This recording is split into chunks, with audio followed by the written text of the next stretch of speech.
My name is Very Febriancia from the Master of Management program at State University of Jakarta. Today, I would like to share with you about currency derivatives, financial tools that help companies protect themselves from exchange rate fluctuations. A currency derivative is a contract whose price is partially derived from the value of the underlying currency that it represents. Multinational corporations commonly take positions in derivatives to hedge their exposure to exchange rate risk. Their managers must understand how these derivatives can be used to achieve corporate goals. In this session, we will go through three main types of currency derivatives: currency forward, currency futures, and currency options. We will explore what they are, how they work, and look at some practical examples. Let's start with currency forwards. The forward market facilitates the trading of forward contracts on currencies. A forward contract is an agreement between a corporation and a financial institution, such as a commercial bank, to exchange a specified amount of a currency at a specified exchange rate called the forward rate on a specified date in the future. When multinational corporations MNCs anticipate a future need for or future receipt of a foreign currency, they can set up forward contracts to lock in the rate at which they can purchase or sell a particular foreign currency. A currency forward is a private agreement between two parties to buy or sell a specific amount of foreign currency at a set rate on a future date.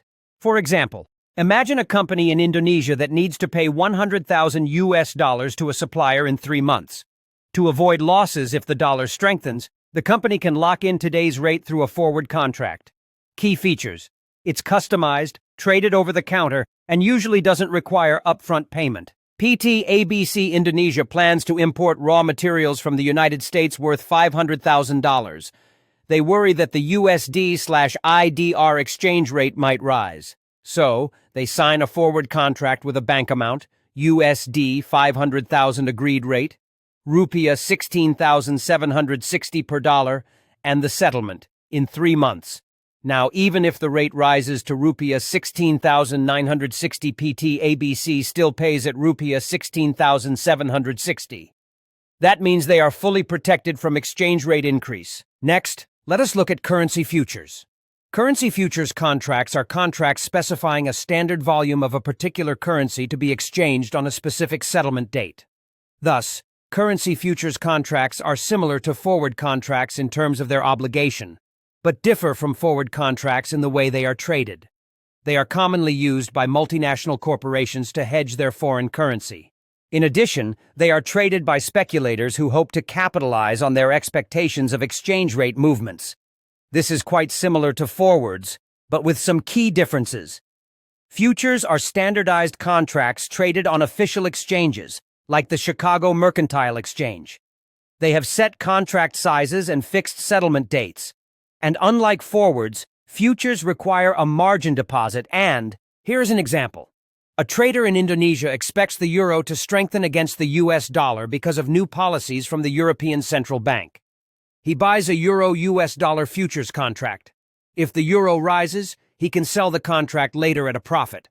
But if it falls, he will face a loss. So, futures can be used not only for hedging, but also for speculation. Think of it like insurance. You pay a premium up front, and then you can choose to exercise your right only if it benefits you.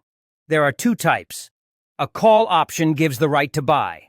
A currency call option grants the right to buy a specific currency at a designated price within a specific period of time. The price at which the owner is allowed to buy that currency is known as the exercise price. A put option gives the right to sell. The owner of a currency put option has the right to sell a currency at a specified price, the strike price, within a specified period of time. As with currency call options, the owner of a put option is not obligated to exercise the option. Therefore, the maximum potential loss to the owner of the put option is the price or premium paid for the option contract. Let's take another example. An Indonesian exporter expects to receive 300,000 euros from a European client in 4 months, but they're concerned the euro might weaken. So they buy a put option that lets them sell euros at Rupiah 19,085, no matter what happens in the market. If the euro falls to Rupiah 18,000, They can still sell at rupiah 19,085 and avoid losses, but if the euro strengthens, they can ignore. So, in summary, we've looked at 3 currency derivatives: forwards, futures, and options. All of them aim to protect companies from exchange rate risks, but each one offers different features in terms of flexibility, cost, and structure. Thank you for your attention, and I'd be happy to answer any questions you may have.